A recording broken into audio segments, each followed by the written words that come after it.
ଆଉ ସେଇଟା କ'ଣ ପଟି?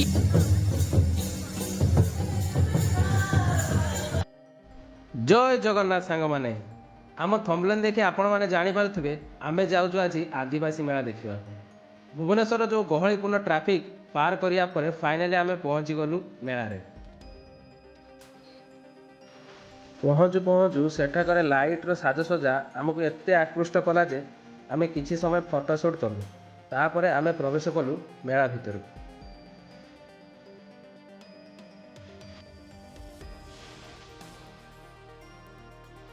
ଆପଣମାନେ ଦେଖିପାରୁଥିବେ ଏମିତି କିଛି ଥିଲା ଆଦିବାସୀ ମେଳାର ପ୍ରବେଶ ଦ୍ୱାର। ଆସନ୍ତୁ ଦେଖିବା ଭିତରେ କ'ଣ କ'ଣ ସବୁ ଅଛି।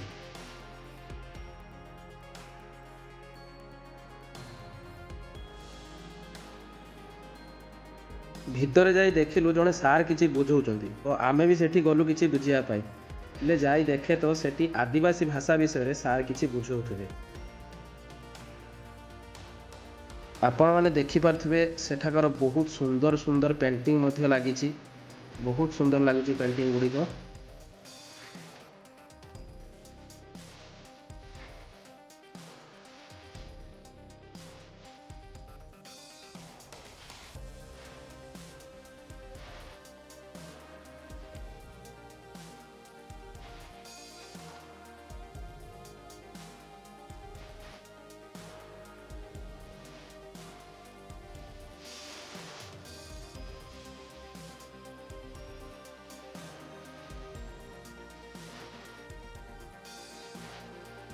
ଏଠାକାର ମେଳାରେ ମଧ୍ୟ କୋରାପୁଟ କଫିର ମଧ୍ୟ ବ୍ୟବସ୍ଥା ଥିଲା। ତାପରେ କିଛି କାରୁକାର୍ଯ୍ୟ ଥିଲା ଯାହା ଦର୍ଶକମାନଙ୍କୁ ବହୁତ ଆକୃଷ୍ଟ କରୁଥିଲା।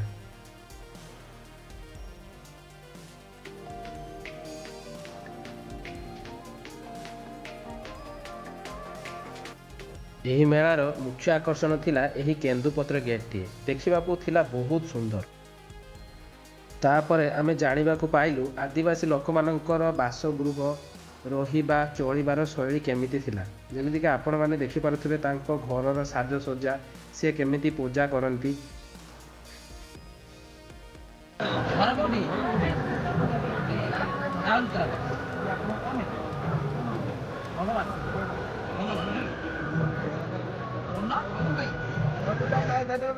ମାରିବ କେମିତି ଧନୁ ନାହିଁ ତୀର ଧରି କ'ଣ କରିବ?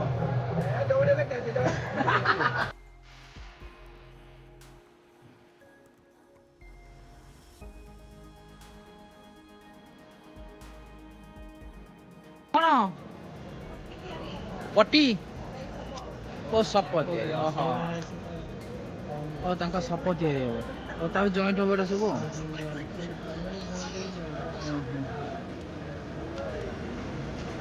ନିଜେ ନିଜେ ଆମେ ବ୍ୟବହୃତ କରୁଥିବା ଜିନିଷ କିପରି ତିଆରି ହୁଏ ତାହା ମଧ୍ୟ ଆମେ ଦୁଇ ଆଦିବାସୀ ଭଉଣୀଙ୍କଠୁ ଦେଖିବାକୁ ପାଇଲୁ। ସେଠାରେ ହେଉଥିବା ପାରମ୍ପରିକ ନୃତ୍ୟ ମଧ୍ୟ ବହୁତ ସୁନ୍ଦର ଲାଗିଲା।